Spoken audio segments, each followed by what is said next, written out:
Bună și bine v-am găsit la Clash. Scuzați-mă că stă așa, dar am lucrat de zi astăzi. Ia, că m-a terminat capul, am lucrat destul. Ce mai treabă?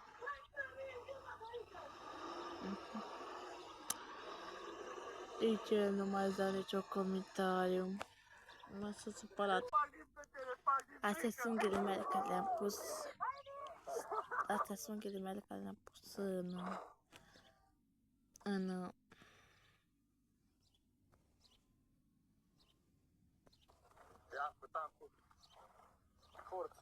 2024.